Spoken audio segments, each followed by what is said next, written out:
नमस्कार, आप देख रहे हैं इंडिया टीवी में हूं पिनास त्यागी। देश में अगला चुनाव जेनजी के मुद्दे पर लड़ा जाएगा। मुख्यमंत्री का चुनाव हो या प्रधानमंत्री का चुनाव, जेनजी शब्द सबसे ज्यादा गूंजेगा। राहुल गांधी इस वक्त पुणे में महिला जेनजी को अपने पाले में लाने की कोशिश कर रहे हैं। नई दिल्ली में बीजेपी ने आज जेनजी ग्रुप से बात करने के लिए एक पूरी नई टीम ही बना डाली। इस टीम में भाजपा के राष्ट्रीय अध्यक्ष नितिन नवीन है, स्मृति ईरानी है, विनोद तावड़े के अलावा हर्ष सांघवी, ओपी चौधरी को शामिल किया गया है। जेनजी किसकी सुनेगा, किसको चुनेगा, आज का जेनजी कल क्या करेगा, जेनजी के बीच इस वक्त किसकी बात चल रही है, देश की जेनजी का मूड क्या है, जेनजी की ताकत कितनी है, इस रिपोर्ट से जानिए। हिंदुस्तान का जो जेनजी 15 से 19 साल का है, 2029 में किसको वोट करेगा? हिंदुस्तान का जो जेनजी 20 से 24 साल का है, 2029 में किसको प्रधानमंत्री चुनेगा? हिंदुस्तान का जो जेनजी 25 से 29 साल का है, 2029 में किसकी सरकार चाहता है? 2029 में जेनजी किसका? राहुल गांधी का या नरेंद्र मोदी का? इंडिया प्रोजेक्टेड पॉपुलेशन 2026 के डेटा की माने तो हिंदुस्तान में टोटल प्रोजेक्टेड पॉपुलेशन 142.59 करोड़ हो जाएगी, जिसमें जेन जी करीब 74 करोड़ है। 15 से 19 साल 23.96 करोड़ 16.8%, 20 से 24 साल 24.67 करोड़ 17.3%, 25 से 29 साल 25.24 करोड़ 17.7%। इन आंकड़ों को कसौटी पर रखें तो मोटे तौर पर यह माना जा रहा है कि 2029 के चुनाव में देश का हर चौथा वोटर जेन जी होगा, यानी देश में 25% जेन जी वोटर 2029 के चुनाव में हिस्सा लेंगे। जेन जी की इस ताकत को सारी पॉलिटिकल पार्टियां बहुत ही अच्छे से समझ रही हैं, क्योंकि बात सिर्फ 29 की नहीं है। 27 में भी 7 राज्यों के चुनाव है और 28 में 9 राज्यों के विधानसभा चुनाव है, 29 में लोकसभा का चुनाव है। अभी जो जेन जी तैयार होगा उसका असर 34 में भी होगा, 39 में भी होगा, 2045 में भी होगा, 47 में भी होगा। जेन जी का यही वोट बेस काम करेगा। इसीलिए हर किसी को लग रहा है कि जेन जी के पास जाना चाहिए और जेन जी को करीब लाना चाहिए। इसीलिए बीजेपी हो, कांग्रेस हो, समाजवादी पार्टी हो, सब जेन जी जप रहे हैं। जेन जी के लिए बीजेपी क्या कर रही है, जेन जी के लिए कांग्रेस क्या कर रही है, जेन जी के लिए सीजेपी क्या कर रही है। प्रधानमंत्री नरेंद्र मोदी जेन जी के बीच अपनी रीच बढ़ा रहे हैं। बीजेपी ने जेन जी से लेकर जेन अल्फा तक आउटरीच बढ़ाने का फैसला कर लिया है। उधर राहुल गांधी छात्रों के गूंज नाम से हर 15 दिन पर छात्रों के बीच जाकर जेन जी को लुभा रहे हैं। आज पुणे में राहुल गांधी जेन जी को लुभाने पहुंचे। Some ideas to allow you to think, express yourself, and we'll discuss some of these ideas with young ladies from the crowd this evening. So I'd like to first of all start by welcoming everybody. सबका मैं यहाँ स्वागत करता हूँ और पहली बार शायद मुझे बॉयज कम दिख रहे हैं या दिख ही नहीं रहे हैं और लड़कियां दिख रही हैं। लेकिन सबसे बड़ा सवाल यह है कि जेन जी के बीच किसकी गूंज ज्यादा सुनाई दे रही है, जेन जी तक अपनी बात पहुंचाने में किसकी तैयारी कितनी है, जेन जी तक पहुंच बढ़ाने के लिए क्या क्या किया जा रहा है। आज बीजेपी ने जेन अल्फा पर बड़ा फैसला किया है। जेन जी के साथ एक बड़े संपर्क अभियान का बीजेपी ने ऐलान कर दिया है। जेन जी से संपर्क अभियान के लिए बीजेपी ने कमेटी बना दी है। इस कमेटी में भाजपा के राष्ट्रीय अध्यक्ष नितिन नवीन भी शामिल हैं। स्मृति ईरानी, विनोद तावड़े को भी जेन जी वाली कमेटी में जगह दी गई। इसके अलावा हर्ष सांघवी, ओपी चौधरी भी कमेटी में शामिल किए गए हैं। 14 साल से ज्यादा उम्र के बच्चों से बीजेपी सीधे कॉन्टैक्ट करेगी। बीजेपी ने उन लोगों को इस कमेटी में शामिल किया है जिनकी आवाज सीधे जेन जी तक पहुंचती है। बीजेपी की रणनीति यह है। केसरिया से मन जोगी हुआ रे, दिल झूमे देखो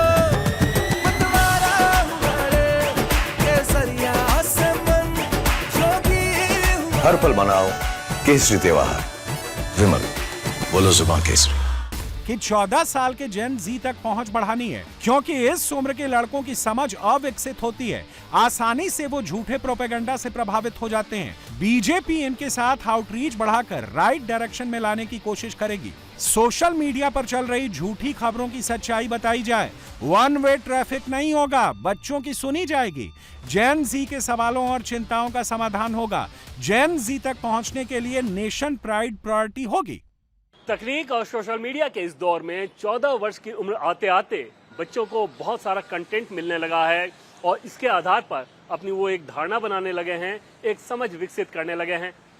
ऐसे में बहुत ज़रूरी है कि उन बच्चों तक एक इंगेजमेंट बढ़ाया जाए, एक कम्युनिकेशन का बेहतर तरीका इस्टेब्लिश किया जाए, जिससे उनके पास सही सामग्री पहुंचे और उसके आधार पर सही समझ और सही सोच विकसित कर सके।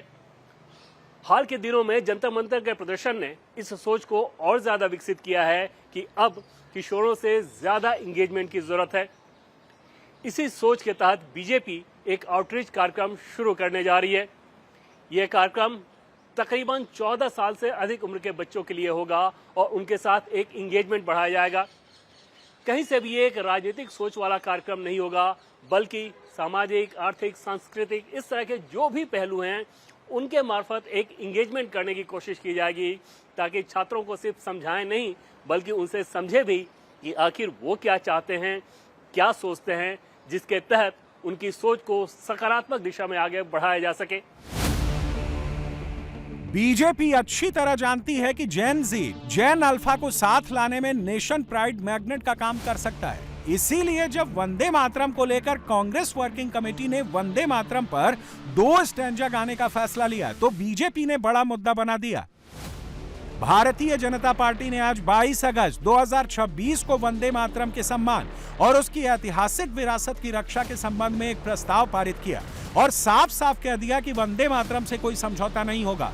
बीजेपी देश की गली गली, नुक्कड़ नुक्कड़ तक जाएगी, खासकर से जेन जी, जेन अल्फा तक कांग्रेस की हकीकत पहुंचाएगी। वंदे मातरम को लेकर भारतीय जनता पार्टी, जैसा कि हमारे प्रस्ताव में भी लिखा हुआ है, सभी के पास हर नुक्कड़, हर गली में जाएगी, पूरे देश में जाएगी। और प्रस्ताव में यह भी लिखा हुआ है कि विशेषकर युवा वर्ग के बीच भी वंदे मातरम के विषय को लेकर जाएगी। बीजेपी ने जेन जी, जेन अल्फा पर जो कमेटी बनाई है उसमें एक चेहरा गुजरात के डिप्टी चीफ मिनिस्टर हर्ष सांघवी का है। हर्ष सांघवी उम्र में कम है, जो जेन जी के साथ सीधे कनेक्ट करते हैं। 15 अगस्त की इस तस्वीर को देख लीजिए, समझ जाएंगे हर्ष सांघवी को इस कमेटी में क्यों चुना गया।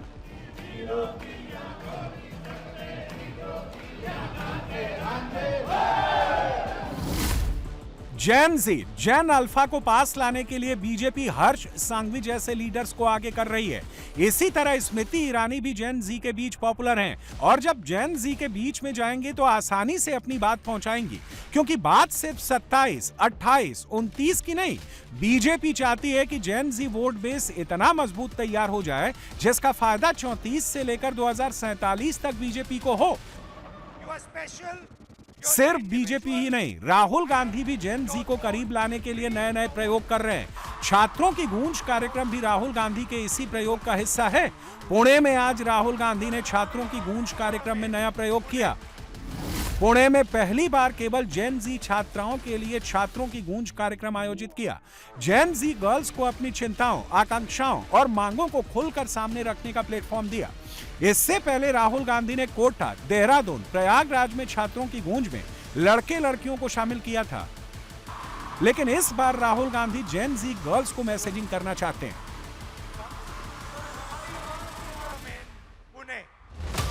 राहुल गांधी जेन जी को अट्रैक्ट करने के लिए हर वो प्रयोग कर रहे हैं जैसे जेन जी पसंद करता है। छात्रों की गूंज कार्यक्रम में जेन जी को जोड़ने के लिए कांग्रेस नए फॉर्मेट का इस्तेमाल कर रही है। कार्यक्रमों में मशहूर रैपर और गायकों को जोड़ रही है। कोटा में जब छात्रों की गूंज कार्यक्रम हुआ तो इंदौर के मशहूर रैपर लश्करी, जिनका असली नाम विनायक लश्करी है, उनसे स्टेज परफॉर्मेंस कराया गया। देहरादून के कार्यक्रम में रैपर डकैत और रैपर कर्मा स्टेज पर नजर आए थे। रैपर डकैत का असली नाम सौरभ सिंह रावत है और रैपर कर्मा का असली नाम विवेक अरोड़ा है। प्रयागराज में रैपर MC अल्ताफ से स्टेज पर परफॉर्म कराया गया। पुणे में होने वाले छात्रों की गूंज कार्यक्रम में कांग्रेस जेन जी की आधी आबादी को साधने में लगी है और यहां पर गायिका आशीष कौर और रैपर सानिया MQ परफॉर्म कर रही हैं। प्रोफेशनल सिंगर्स और रैपर्स को कांग्रेस पार्टी के बुलाने का मकसद यही है। राहुल गांधी के स्टेज पर आने से पहले सिंगर्स और रैपर्स जेन जी के बीच में माहौल बना दें। आज भी वही हुआ। राहुल गांधी के आने से पहले आशीष कौर ने गाना गाकर माहौल बना दिया।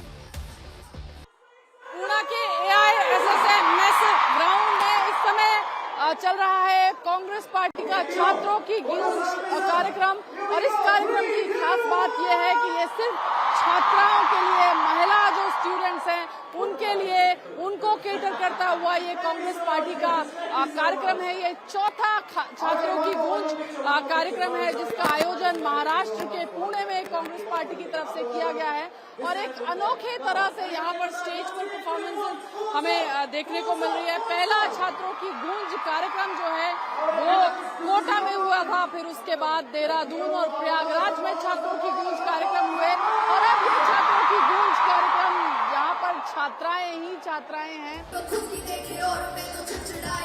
उसके बाद रैपर सानिया MQ ने राहुल के आने से पहले जेन जी को जगा दिया।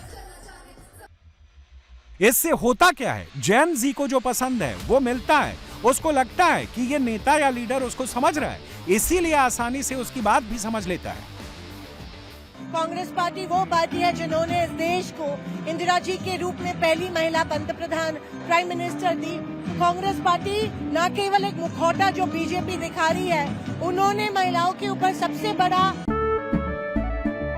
केसरिया से मन जोगी हुआ रे, दिल झूमे देखो मतवारा हुआ रे, केसरिया से मन जोगी हुआ। हर पल मनाओ केसरी त्योहार।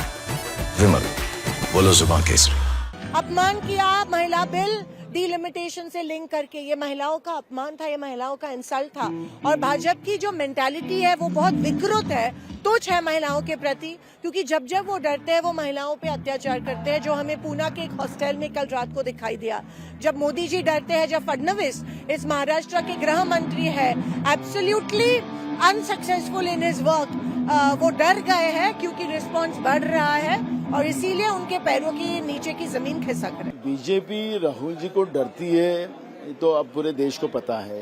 देश के प्रधानमंत्री हो, देश के गृह मंत्री हो, राहुल जी के डर से संसद में भी नहीं आते हैं, जवाब देने को भी तैयार नहीं। और इसलिए राहुल जी का ये प्रोग्राम, यहाँ भी बीजेपी की सरकार है, राहुल जी का यहाँ प्रोग्राम हो रहा है और राहुल जी के प्रोग्राम को डिस्टर्ब करने के लिए कल रात को अंधेरे में जिस तरह से महिला बच्चों के हॉस्टल में ABP के बच्चे घुसाकर बच्चों के बाल नोचे गए, कपड़े फाड़े गए और इसमें बहुत बड़ा वहाँ पे झगड़ा हुआ और उसका परिणाम ऐसा हुआ कि NUSI के बच्चों के ऊपर और वहाँ के हॉस्टल के बच्चों के ऊपर वहाँ पे FIR दर्ज किया गया, ABP के बच्चों को नहीं।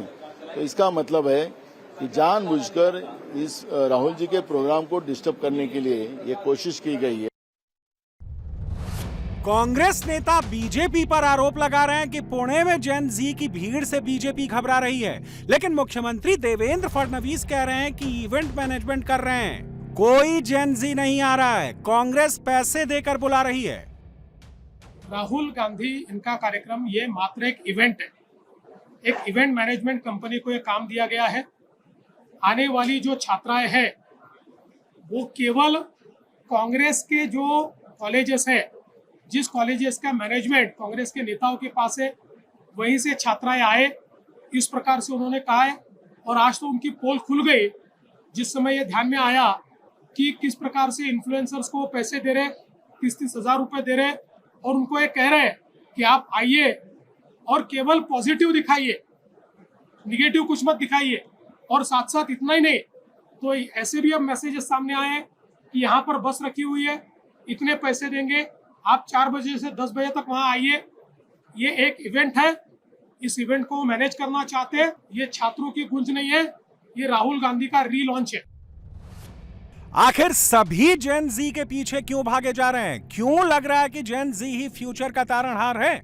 2029 से पहले नरेंद्र मोदी और राहुल गांधी दोनों का सबसे बड़ा इम्तिहान 2027 और 2028 का विधानसभा चुनाव, जिसमें बड़ी ताकत में जेन जी वोटर्स का चंक शामिल होगा। 2027 के चुनाव में जो वोटर 18 साल के हो जाएंगे, उसमें यूपी में 21.19%, पंजाब 21.44%, उत्तराखंड 22.18%, गुजरात 23.32%, हिमाचल 21.91%, गोवा 19.60%, मणिपुर 23.74% और 2028 में होने वाले चुनाव में एमपी 27.18% जेन जी वोट देंगे, राजस्थान में 27.78%, छत्तीसगढ़ में 26.12%, तेलंगाना में 22.97%, कर्नाटक में 21%, मेघालय में 36.01%, नागालैंड में 22.39%,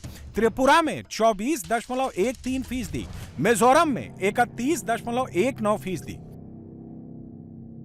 जेन जी का यह चंक इतना बड़ा है कि अगर ये नाराज या खुश हो गया तो बाजी कहीं भी पलट सकता है। इसीलिए बीजेपी जेन जी जेन अल्फा के लिए कमेटी बना रही है और राहुल गांधी छात्रों की गूंज जैसा प्रयोग कर रहे हैं। हालत यह हो गई है कि चाहे कोई भी पार्टी हो, कोई भी नेता हो, जेन जी को लुभाने में पीछे नहीं है और जेन जी को मैसेजिंग करने का कोई मौका नहीं छोड़ना चाहता है। 2027 में यूपी के चुनाव में करीब 21.19% जेन जी वोट करेगा। योगी आदित्यनाथ के चेहरे पर चुनाव लड़ा जाएगा। हालांकि यूपी में जेन जी की बात करें तो योगी का पलड़ा भारी है और योगी ने भी जेन जी पर फोकस दिया है। योगी आदित्यनाथ ने कल जापानी स्टूडेंट से मुलाकात की, उनके साथ सेल्फी ली, हंसी मजाक किया, ठहाके लगाए और तोहफे भी दिए।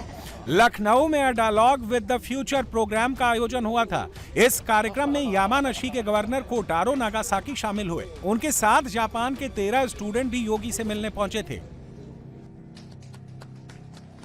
योगी ने जापानी भाषा में इन बच्चों का स्वागत किया, लेकिन जापान के स्टूडेंट्स भी हैरान रह गए। इसके बाद जापानी स्टूडेंट ने योगी आदित्यनाथ को गिफ्ट दिए।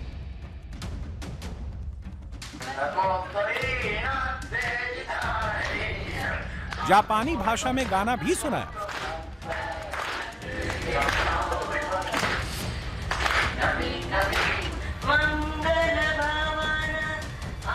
इसके बाद यूपी के स्टूडेंट्स ने जापान के स्टूडेंट्स को भगवान राम का भजन सुनाया।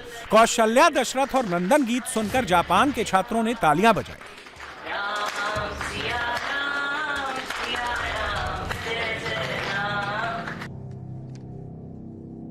जापान के स्टूडेंट्स ने योगी के साथ सेल्फी ली। योगी ने भी किसी को निराश नहीं किया, हर स्टूडेंट के साथ अलग अलग फोटो भी खिंचवाई। योगी ने जापान और हिंदुस्तान की कल्चरल अहमियत दोनों देशों के बच्चों को समझाई। ये कोई आम तस्वीर नहीं है। हिंदुस्तान का, यूपी का जो जेन जी ये तस्वीर देखेगा वो योगी से सीधे कनेक्ट करेगा और योगी यही मैसेजिंग कर रहे हैं।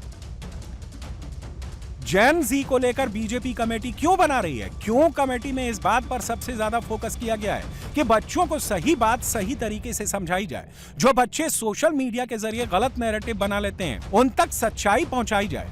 कुछ दिन पहले योगी ने पार्टीशन का सच बताया और जेन जी को सच सुनाया। ट्रेन की बोगी लाशों से पटी हुई होती थी। रेलियों की केसरिया से मन जोगी हुआ रे, दिल झूमे देखो मतवारा हुआ रे। केसरिया से मन जोगी हुआ। हर पल मनाओ केसरी त्योहार। विमल, बोलो जुबान केसरी। रेल की पटरियों में चारों ओर लाश बिछी होती थी। टूटी हुई बैलगाड़ी में कैसे लद करके उस समय आधे वदन कपड़े पहनी हुई माताएं और बहनें निकल रही हैं। ये दृश्य दिखाइए वर्तमान पीढ़ी को, जो आज बहकाने का प्रयास कर रहे हैं ना युवा पीढ़ी को, उनको बताइए ये बहकाने वाले लोग वही हैं जिनके पूर्वजों ने ये त्रासदी भी ला करके खड़ी की थी देश के सामने। ये वही लोग हैं, और इनका चरित्र देखना हो, सीए के दौरान भी आपने देखा होगा, और दूसरा बांग्लादेश के अंदर हुई हाल ही की घटनाओं में इनकी चुप्पी भी उस ओर इनको फिर से कटघरे में खड़ा करती है। 2027 में यूपी की लड़ाई जेन जी पर क्यों लड़ी जा रही है? अखिलेश यादव को सुन लीजिए, ये भी खुद को जेन जी का लीडर होने का दावा करते हैं। जैसे इन्हें मौका मिला कि यूपी में जेन जी और जेन अल्फा सिस्टम से नाराज होकर प्रोटेस्ट कर रहा है, तुरंत जेन जी जपने लगे। नई पीढ़ी है, जागरूक पीढ़ी है, और नई पीढ़ी है उसमें संकोच नहीं है। अगर गलत है तो गलत है। इसीलिए कभी डॉक्टर राम मनोहर लोहिया जी ने कहा था कि अगर बुराई खत्म करनी है तो बुरे को बुरा कहना पड़ेगा। और कम से कम ये नई पीढ़ी है जो कह रही है कि ये खराब बात है, ये गलत बात है, उनके लिए विकास चाहिए, उनकी चीजें बेहतर हो, सुधरें। यही हमारी आपकी कोशिश होनी चाहिए, और हम लोग कोशिश भी यही करते हैं। बीजेपी, कांग्रेस, समाजवादी पार्टी, ये सब जेन जी को अपने पाले में ऐसे ही नहीं करना चाह रहे हैं, क्योंकि आंकड़े कह रहे हैं कि जिधर जेन जी जाता है उधर जीत का रास्ता खुद ब खुद खुल जाता है। ये 2024 लोकसभा चुनाव में यूथ वोटर का डेटा है। 18 से 25 साल के जेन जी ने एनडीए को 46% वोट दिया और इंडिया गठबंधन को 33%। 26 से 35 साल एनडीए 44%, इंडिया 35%। 36 से 35 साल एनडीए 43%, इंडिया 34%। 46 से 55 साल एनडीए 44%, इंडिया 33%। 56 प्लस साल एनडीए 41%, इंडिया 34%। बीजेपी कह रही है कि हम जेन जी के लिए ऐसा कर देंगे, वैसा कर देंगे। राहुल गांधी कह रहे हैं कि हम जेन जी के लिए धरने पर 50 दिनों तक बैठ जाएंगे। अखिलेश यादव अलग दावा कर रहे हैं, लेकिन हो क्या रहा है? जेन जी को समस्याओं से निजात नहीं मिल रही है। नेशनल टेस्टिंग एजेंसी, जिसको लेकर इतना बवाल हुआ, आज जयपुर में all India AYUSH protest graduate entrance test की परीक्षा थी। Satya Sai PG college, transport Nagar केंद्र पर बिजली गुल होने से भारी हंगामा खड़ा हो गया। छात्र अंधेरे में बैठे, 3 छात्राएं बेहोश हो गईं। कहानी बस ये है, बातें तो अच्छी हो रही हैं, सब जेन जी कर रहे हैं, लेकिन जब एग्जाम हो रहा है तो कुछ सुधर नहीं रहा है। सच्चाई तो यह है कि जेन जी सब देख रहा है, चाहे 27 हो, 28 हो, 29 हो। जेन जी जब वोट करेगा तो हर कसौटी पर परखेगा। रूस ने 4.5 साल के युद्ध में पहली बार दिन दहाड़े यूक्रेन के एक शॉपिंग मॉल पर हमला किया है। ये रेस्क्यू ऑपरेशन के दौरान रूस ने दोबारा ड्रोन दाग दिए।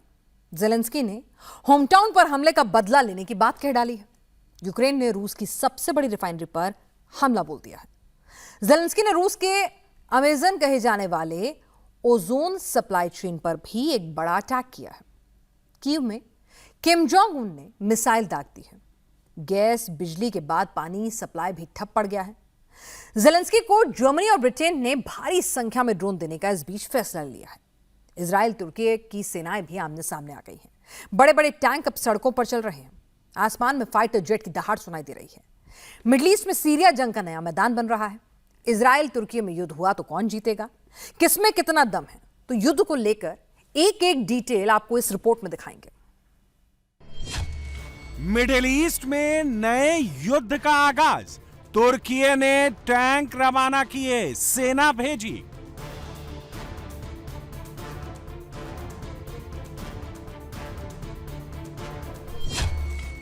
सीरिया के मैदान में तुर्की इजराइल के बीच युद्ध।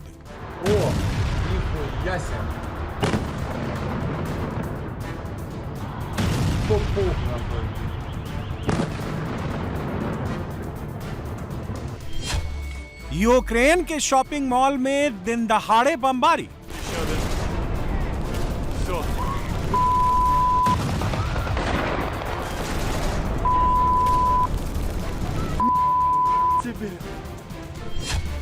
जेलेंस्की के होम टाउन में डबल टैप अटैक।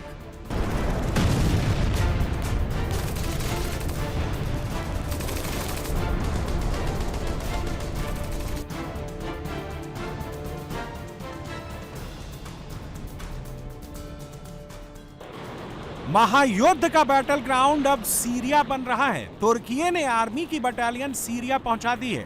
एर्दोगन के टैंक और तोपखाना सीरिया के लिए निकल चुका है। नेतन्याहू के फाइटर जेट सीरिया के आसमान पर मंडरा रहे हैं। इजरायल के F-16 फाइटर जेट मिसाइल और बम से लोडेड हैं। टारगेट लॉक है। अमेरिकी ब्लॉकेट तोड़ने के लिए ईरान बड़े हमले की धमकी दे रहा है। यूक्रेन में दिन दहाड़े शॉपिंग सेंटर को रूस ने निशाना बनाया है। ज़ेलेंस्की ने वाइल्ड बेरीज के बाद अब रूस के अमेज़न कहे जाने वाले ओजोन सप्लाई सेंटर पर हमला बोल दिया है। आज दुनिया भर के अखबारों में युद्ध की सबसे बड़ी हेडलाइंस यही है। रूस ने दिन दहाड़े यूक्रेन के शॉपिंग मॉल को उड़ा दिया है। रॉयटर्स और अल जजीरा ने यूक्रेन के शॉपिंग मॉल पर डबल टैप अटैक को बड़ी खबर बनाया है। बीबीसी ने हेडलाइंस बनाई है कि जब रेस्क्यू ऑपरेशन चल रहा था, रूस ने दोबारा शॉपिंग मॉल पर हमला कर दिया। 4.5 साल के युद्ध की ये सबसे भयानक तस्वीरें हैं।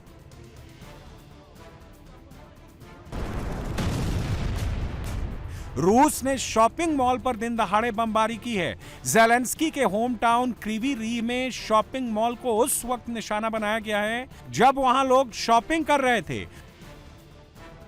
मॉल खरीदारों और दुकानदारों से भरा हुआ था। अचानक कई ड्रोन उड़ते हुए आए और शॉपिंग मॉल से टकरा गए।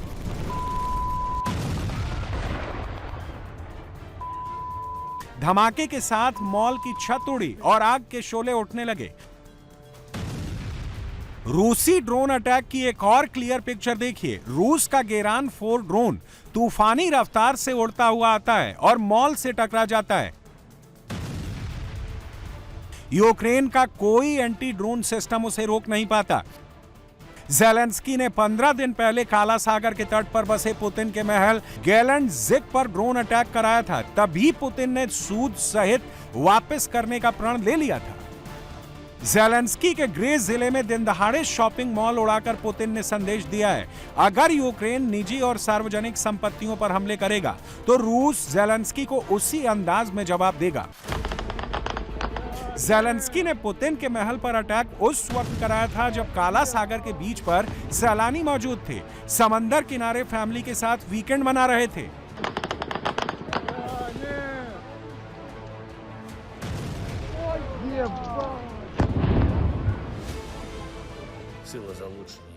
ये हमला कई रूसी ड्रोन से किया गया। ये जानबूझकर किया गया कायरतापूर्ण हमला था। एक के बाद एक कई हमले हुए। अब तक 14 लोगों की मौत की खबर है।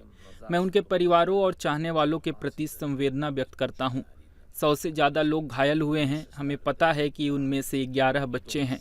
अधिकारी उन सभी लोगों के बारे में जानकारी इकट्ठा कर रहे हैं जो उस शॉपिंग सेंटर में हो सकते थे। ये रूसियों द्वारा किया गया घोर अत्याचार है। वे जानवर हैं। हम निश्चित रूप से इसका जवाब देंगे।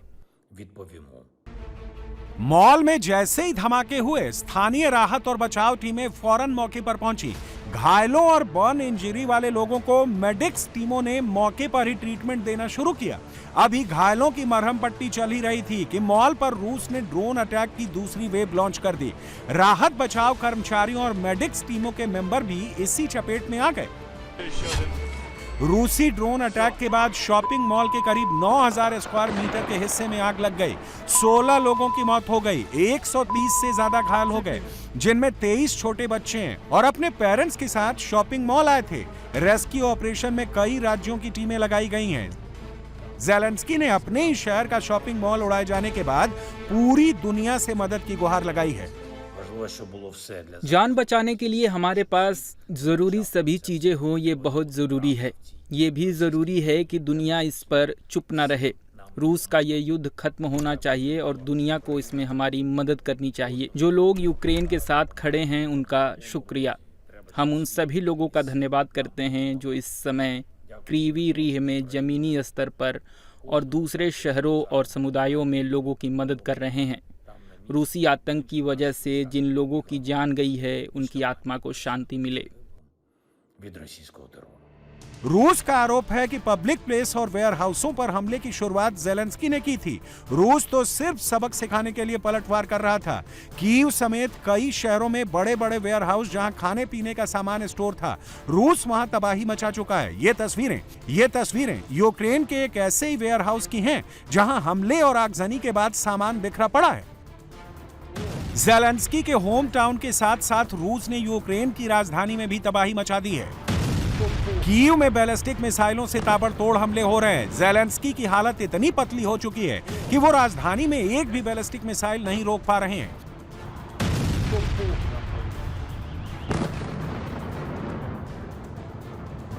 यूक्रेन की राजधानी ऐसे जल रही है मानो अब यहां रूस के मिसाइल हमलों को रोकने वाला कोई नहीं बचा। एक खूबसूरत शहर को भगवान भरोसे ज़ेलेंस्की ने छोड़ दिया है। लो राइज वाली रिहायशी बस्तियां हों या मल्टी स्टोरी बिल्डिंग है, सब में आग लगी हुई है। सैकड़ों वाहन जल गए हैं।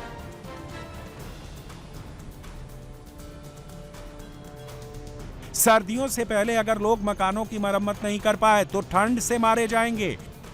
कीव में बिजली पहले से गायब है। गैस पाइपलाइनों पर लगातार रूसी हमलों से गैस की किल्लत है। यहाँ बिजली नहीं है, गैस सप्लाई ठप है, केवल ठंडा पानी आ रहा है। यहाँ जिंदगी बहुत मुश्किल है। यहाँ के लोग रो रहे हैं। रूस ने सब कुछ तबाह कर दिया है। फ्लैट, कार, सब कुछ एक एक कर बर्बाद कर दिया है। मेरे माता पिता शहर से बाहर थे जब रूसी मिसाइलें यहाँ गिरी। कीव में ये गर्मियों का मौसम है, इसलिए मेरे पेरेंट्स समर हाउस गए हुए हैं, इसलिए वो बच गए। वरना मिसाइल जिस तरह से हमारे घर से टकराई है, उनका बचना नामुमकिन था। उनका बेड तक सलामत नहीं बचा। बिजली, गैस और खाने पीने के सामानों के बाद अब कीव में पानी की किल्लत का खतरा पैदा हो गया है। रूस ने वहां के सबसे बड़े वाटर ट्रीटमेंट प्लांट पर हमला कर दिया है। प्लांट का बड़ा हिस्सा डैमेज हो चुका है। रूस ने 4.5 साल तक ऐसा युद्ध नहीं लड़ा। ऐसे में दुनिया पुतिन के बदले हुए प्लान से अचंभित है। रिपोर्ट के मुताबिक ज़ेलेंस्की को सबक सिखाने का जिम्मा पुतिन ने अब मेदवेदेव को दिया है, जो ज़ेलेंस्की को घुटनों पर लाने के लिए बड़े हमलों को अंजाम दे रहे हैं। 4.5 साल बाद भी रूस की फायर पावर कम नहीं हुई है। ज़ेलेंस्की का डिफेंस बेदम हो चुका है। किम जोंग उन से मिली KN-30 जैसी भारी भरकम बैलिस्टिक मिसाइलों से पुतिन का पलड़ा बहुत भारी हो गया है।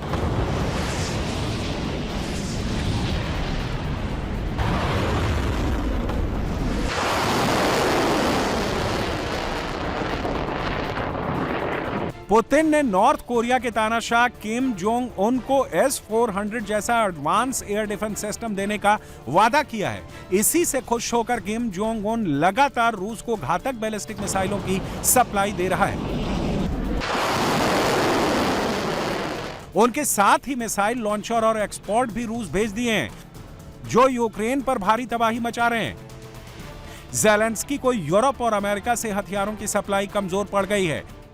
तुर्की से जो शिपमेंट हथियार लेकर यूक्रेन चला था, उसे ओडेसा पोर्ट पर पहुंचने से पहले ही रूस ने काला सागर में उड़ा दिया है।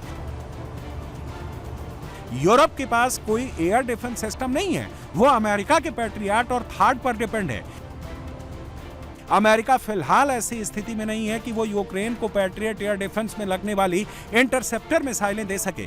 मिडिल ईस्ट में उसके अपने लॉन्चर खाली पड़े हैं। दुर्भाग्य से बैलिस्टिक मिसाइलें अभी सबसे बड़ी चुनौती हैं। हालांकि इस हमले में लगभग 90% क्रूज मिसाइलों को रोक दिया गया था, लेकिन बैलिस्टिक मिसाइलों के मामले में स्थिति काफ़ी खराब है। हमें पैट्रियट सिस्टम के लिए मिसाइलों की ज़रूरत है और सिर्फ हमारे सहयोगी ही उन्हें उपलब्ध करा सकते हैं। हम हर स्तर पर उन्हें बताते हैं कि हमें क्या चाहिए और हम ये भी जानते हैं कि हमारे सहयोगी इस ज़रूरत को पूरा करने में सक्षम हैं। हम मुफ्त में कुछ पाने की बात नहीं कर रहे हैं।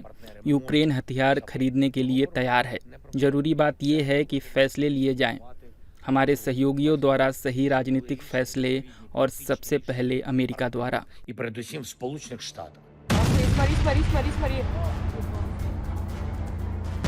ज़ेलेंस्की कमजोर डिफेंस के बावजूद युद्ध में घायल शेर की तरह रूस से लड़ रहे हैं।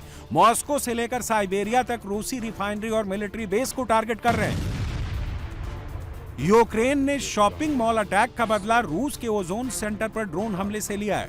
ओजोन रूस में रोजमर्रा की चीजें सप्लाई करने वाली चेन है। इसे रूस का अमेज़न कहा जाता है। वोल्गा प्रांत में ओजोन का बहुत बड़ा सप्लाई सेंटर है, करीब 1,35,000 स्क्वायर मीटर में फैला हुआ है। यूक्रेन ने लॉन्ग रेंज ड्रोन से ओजोन प्रांत पर अटैक किया है। ज़ेलेंस्की सप्लाई चेन के साथ साथ लगातार रूस की बड़ी रिफाइनरी को उड़ाते जा रहे हैं। इस बार यूक्रेन के लॉन्ग रेंज ड्रोन ने बॉर्डर से 1000 किलोमीटर दूर नोवोकोइबिशिवस्क तेल रिफाइनरी को निशाना बनाया है। रिफाइनरी से आग की लपटें उठ रही हैं।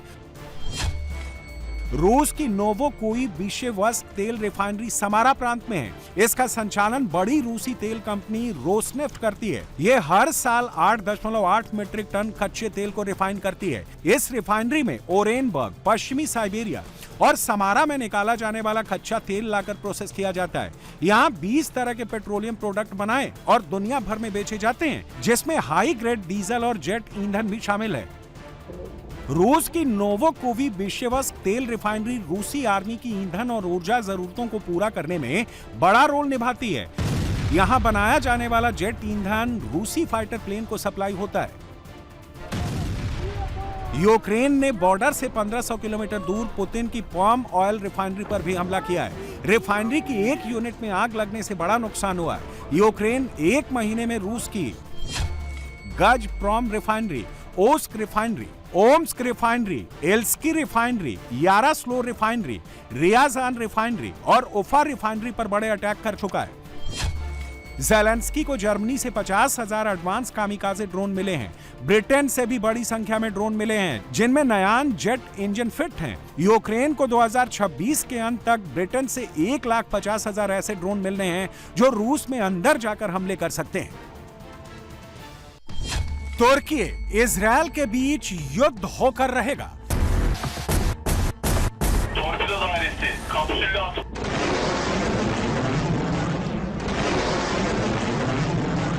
नेतन्याहू नाटो देश से जंग लड़ने को तैयार।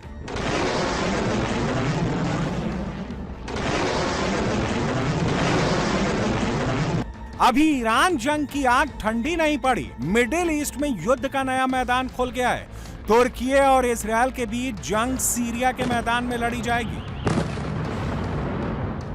एर्दोगान ने तुर्की की मिलिट्री को सीरिया पहुंचा दिया है। तुर्की ने इजरायल पर हमले के लिए 20 टैंक सीरिया भेजे हैं। तुर्की का बड़ा मिलिट्री बिल्डअप सीरिया में हो रहा है। करीब 250 आर्मर्ड वाहन तुर्की के बॉर्डर से सीरिया की तरफ जाते हुए दिखाई दे रहे हैं। तुर्की ने इन्हें दक्षिण पश्चिम सीरिया की तरफ भेजा है। इजरायल की आसमानी फोर्स भी सीरिया की तरफ उड़ान भर चुकी है।